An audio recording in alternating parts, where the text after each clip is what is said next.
续来看屏东市有一对爸仔母真喊苦，带着查囝去夹这个布红啊，一直夹袂着，竟然是叫查囝软入去这个布红啊机器内底，直接把这个物件摕咧走。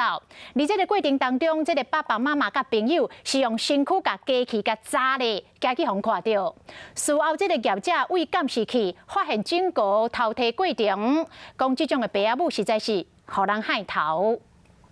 监视器的画面翕到一对翁仔某伫机台头前，敢若是咧捡物件。毋过详细看，机台内底有一双手，直接摕走内底两盒物品，刷落来出现一双骹，阁有一位查某囡仔对内底认出来，刷落来三个大人，一个囡仔摕两盒物品离开现场。代志发生伫2月17透早11点，伫屏东市林新路的布红仔机店，业者看到这个画面，拢硬气。爸妈叫小朋友钻进去，然后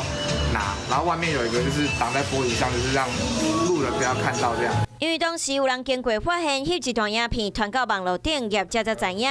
这个机台空连大人的手拢伸得入去。业者讲已经红头几啊摆，不过这摆是上限的。因为小朋友他其实什么都不懂啊，你这样教他钻进去拿，他以后爸妈不在，他也会照做。 业者甲画面抛到面册，网友拢批评这对翁仔某是假扮囡仔大细。虽然业者无报案，不过因为偷物件是公诉罪，警方要是依法办理。已锁定涉案的对象，正积极的调阅相关监视器画面，循线查缉中。当时因偷走的是2个接近800块的布红仔，为着较无2000块的物件，大人煞安尼教囡仔，互大家拢感觉真无妥当。